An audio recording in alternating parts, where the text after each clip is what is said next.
E seja muito bem-vindo à correção das questões de matemática de uma prova da banca IPFAI para o cargo escriturário nível médio.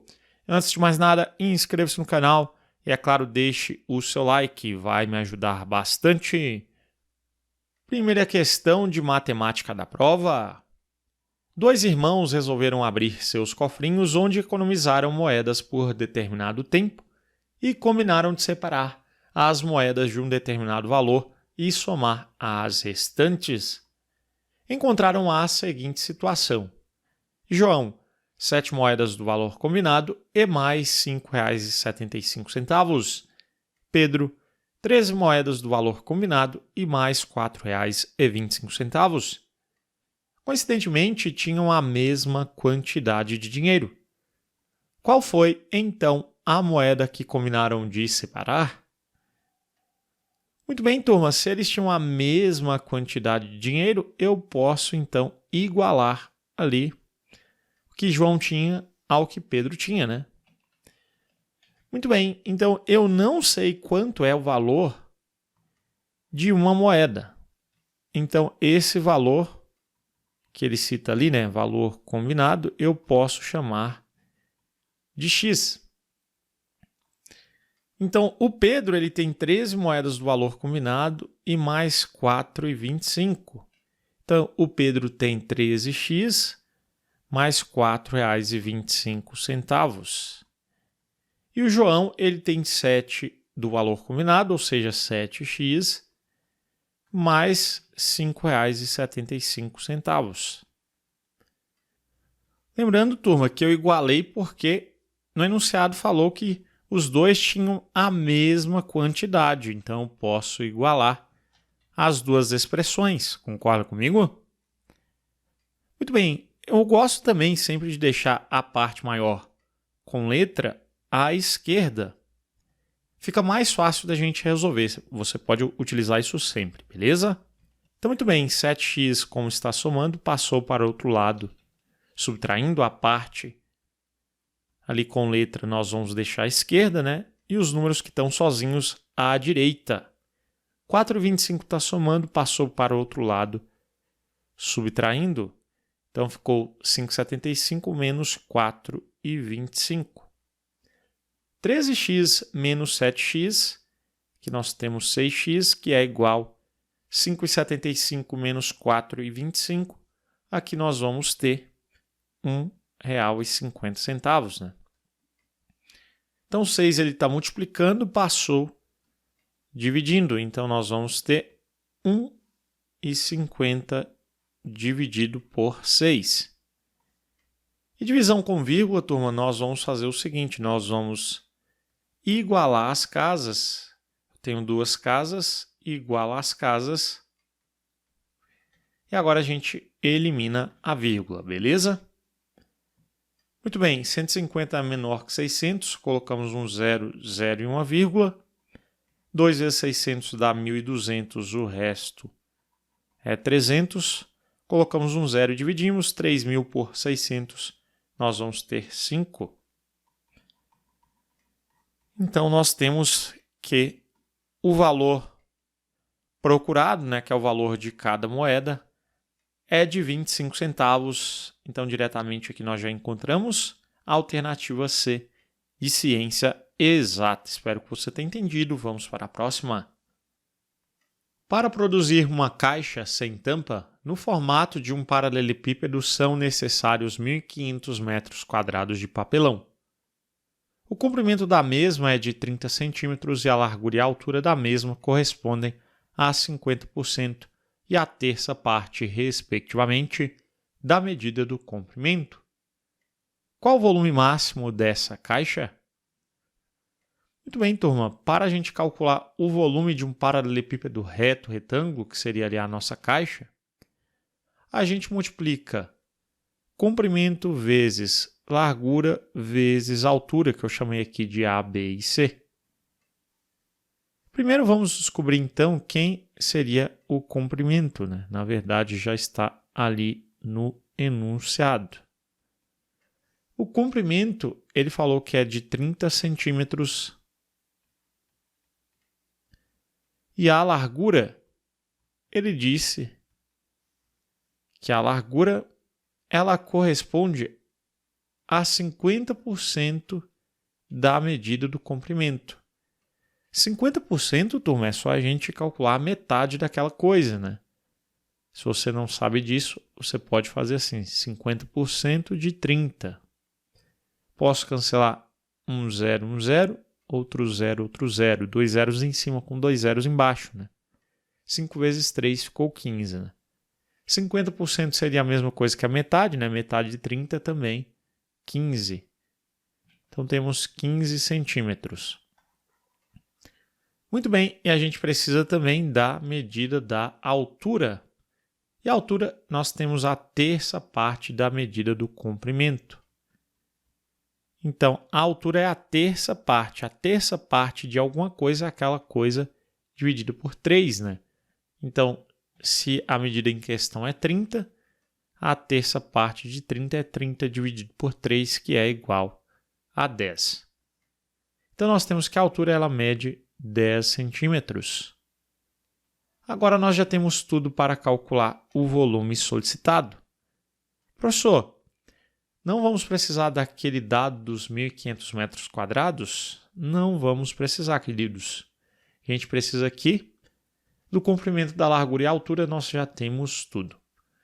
Comprimento 30 vezes largura, que é 15, vezes a altura, que é 10. Multiplicando tudo, nós temos 3 vezes 15, 45. 45 vezes 1, 45. Seguido de 1, 2 zeros, 1, 2 zeros. Multipliquei centímetro vezes centímetro vezes centímetro. Centímetro cúbico, né? Então, nós vamos ter 4.500 centímetros cúbicos. Alternativa, portanto, B, de boa questão. O intenso volume de chuva causou diversos danos a uma comunidade. Buscando reestruturá-la, 5 voluntários se prontificaram em trabalhar 8 horas diárias durante 12 dias. Motivados pelo trabalho dos amigos, outros 10 colegas se uniram ao grupo após o terceiro dia buscando otimizar os trabalhos se voluntariando pelo mesmo período diário. Assim sendo, espera-se que terminarão os trabalhos em quantos dias?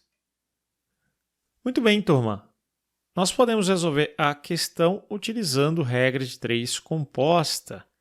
Nós temos grandezas que são diretamente ou inversamente proporcionais associadas.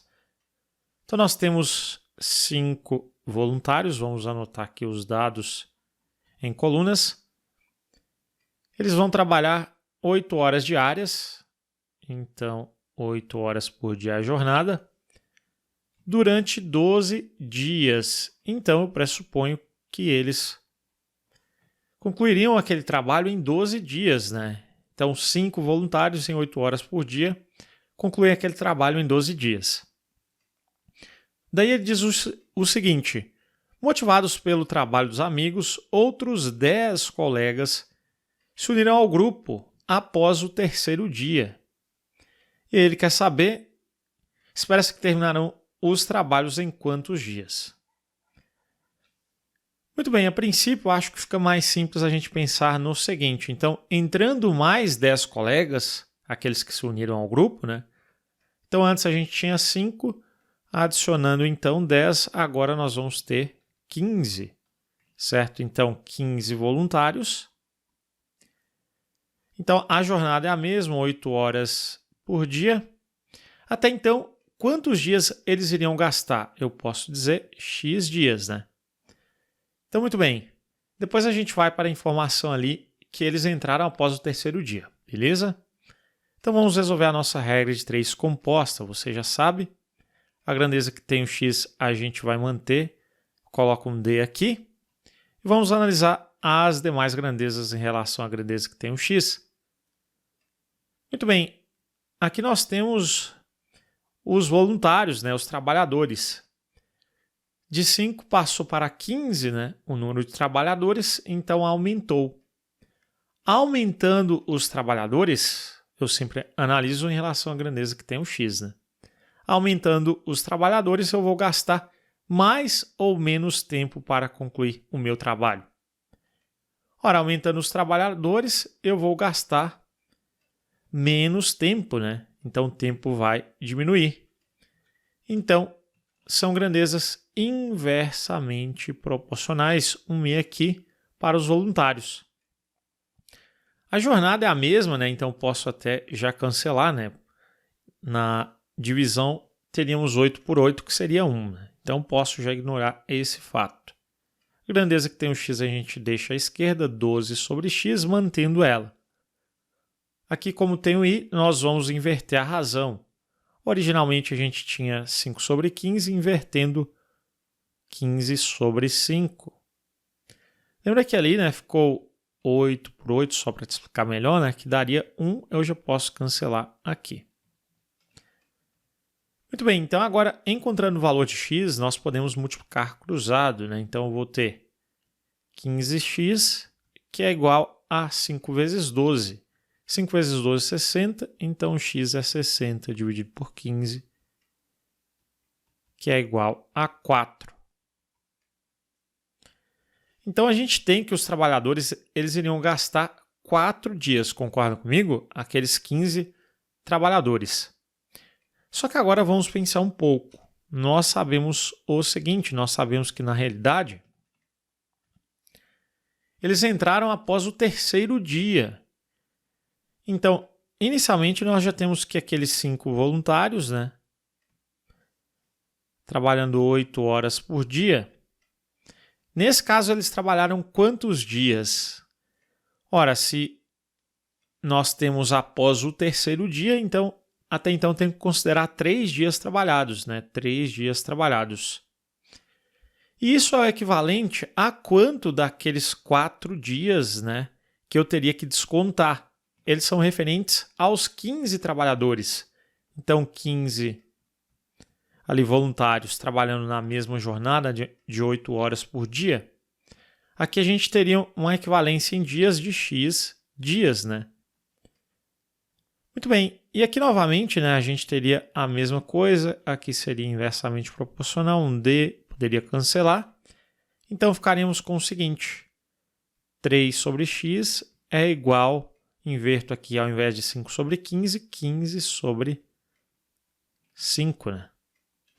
Multiplicando cruzado, nós vamos ter 15x é igual a 3 vezes 5, que é 15. Então, x seria 15 dividido por 15, que é igual a 1. Lembrando que esse x não é a mesma coisa daquele outro x, né? Até poderia colocar aqui outra letra, mas enfim. Então, aqui a gente teria na equivalência de um dia, né? Então, daqueles 4 dias, como eles entraram 3 dias depois, na equivalência a gente tem, então, que descontar já um dia trabalhado, né? Então, 4 dias descontando aquele dia da equivalência que a gente fez. Então, teremos, né, que eles terminarão os trabalhos em 3 dias. 3 dias, portanto, a alternativa correta B, de boa questão. Pelas normas de acessibilidade vigentes no país, uma rampa de acesso não pode ter inclinação maior que 8,33% para pedestres. A inclinação da rampa é calculada dividindo 100 vezes a altura do desnível pelo comprimento da rampa. O resultado obtido é a porcentagem de inclinação. Um projeto arquitetônico pretende construir uma rampa que dará acesso a um patamar 4 metros acima do início da rampa, calculando a inclinação de 8%. Qual deve ser o comprimento da rampa? Muito bem, turma. Então, nós temos o seguinte, ele disse que a inclinação da rampa, que eu vou chamar de I, ela é calculada, então é igual. Então, nós temos dividindo 100 vezes a altura do desnível pelo comprimento da rampa. Então, nós vamos fazer 100 vezes a altura que eu vou chamar de H, dividido pelo comprimento da rampa que eu vou chamar de C. Muito bem, então ele quer saber o seguinte, um projeto arquitetônico pretende construir uma rampa que dará acesso a um patamar 4 metros acima do início da rampa, ou seja, aqui nós temos a nossa altura, né? A altura é igual a 4. E ele disse que a inclinação é de 8%. Então, a nossa inclinação é de 8%. A inclinação já é dada em porcentagem, então eu vou colocar 8 apenas, certo? Então, ele quer saber justamente qual é o comprimento da rampa, que é o valor do C que está faltando, né? Então, o comprimento eu não sei, que será dado em metros, já que a altura é dada em metros. Muito bem, queridos, vamos lá, né? Nós vamos ter o seguinte, substituindo I, a inclinação é 8, que é igual a 100 vezes a altura, que é 4, e isso dividido pelo comprimento que eu não sei, que eu vou chamar aqui de C. Muito bem, então nós vamos ter o seguinte, multiplicando cruzado, né? 8C é igual a 100 vezes 4, que é 400. O C será 400 dividido por 8. 40 por 8 é 5, seguido de um zero, temos 50. Então, o comprimento é 50 metros. Não temos 50, mas ele dá um intervalo, né, entre, nesse caso, 55 e 45. Né, o 50 está entre 55 e 45. Alternativa C de ciência exata. Um dos passos recentes dados para o incentivo de pequenos negócios foi um empréstimo feito através de comunidades de créditos que visam o empréstimo de valores a pequenos comerciantes utilizando o regime de juros simples.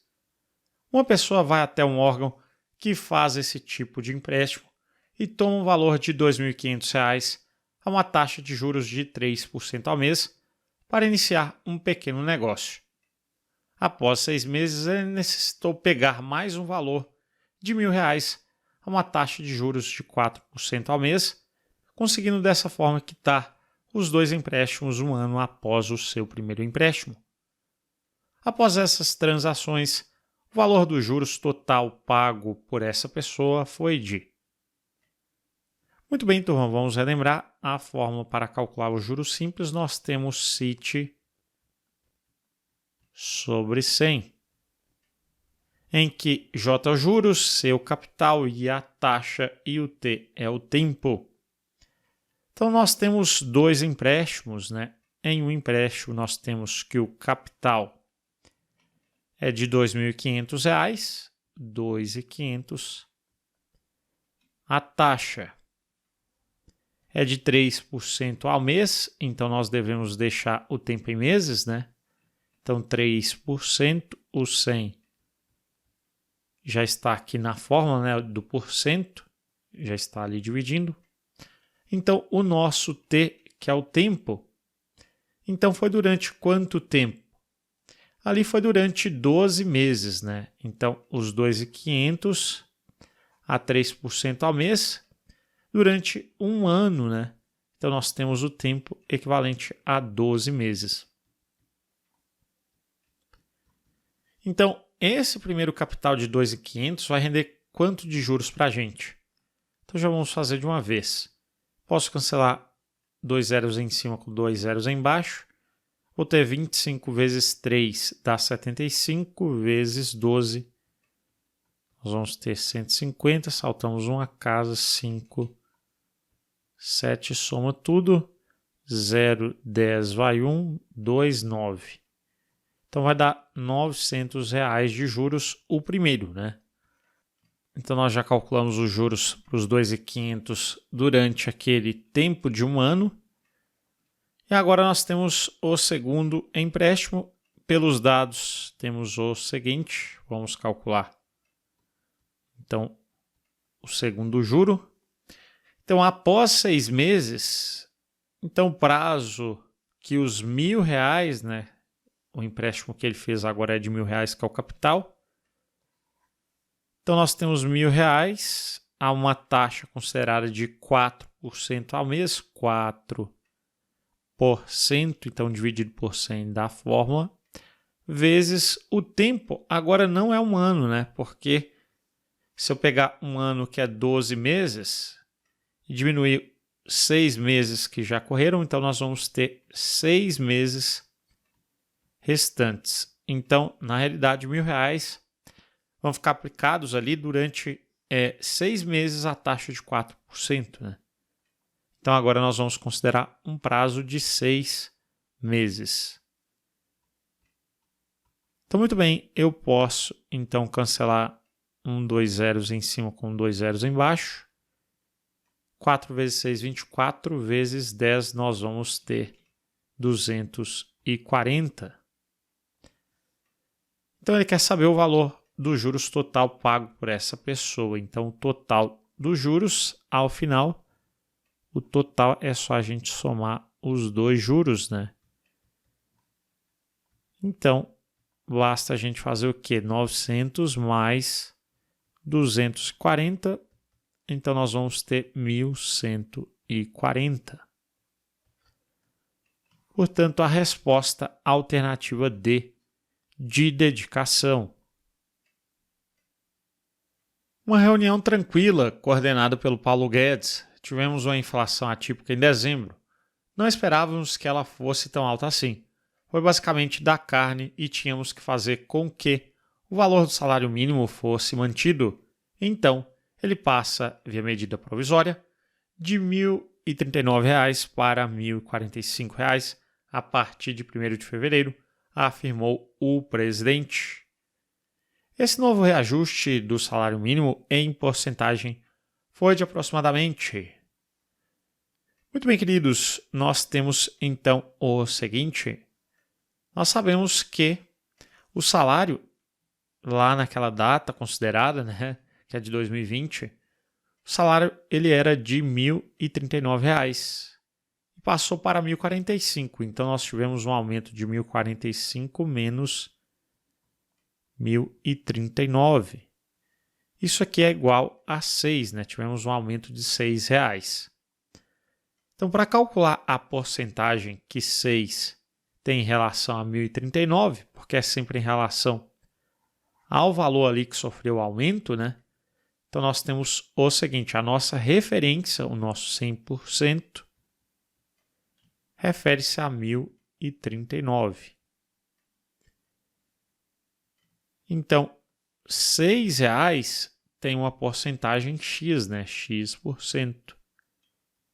Multiplicando cruzado, nós vamos ter 1.039x é igual a 6 vezes 100. Já fazemos de cabeça que é 600. Então, x será 600 dividido por 1.039. Fazendo rapidamente a divisão, temos 600 por 1.039. Então, quantas vezes aqui o 1.039 cabe no 600? Não dá, né? Menor. Vamos colocar um 0, 0 e uma vírgula. Aqui nós vamos ter, então, 5, né? 5 vezes 1.039. Nós vamos ter 5.195. Diminuindo, temos 805. Colocamos um 0 e dividimos. Quantas vezes ali nós temos que o 1.039 cabe em 8.050? O 8 vai estourar, então é 7, né? 7 vezes 1.039, nós vamos ter 7.273. O resto nós temos 777. É claro, poderia colocar um 0 e continuar a divisão ali, daria 7 de novo, né? Enfim, a gente pode arredondar então para 0,5, vou abandonar o 7, aumenta uma casa decimal, 0,58. Isso x em porcentagem, 0,58%, portanto, a alternativa A de aprovação. Muito bem, queridos, vou ficando por aqui, espero que você tenha gostado do vídeo, um forte abraço e até a próxima!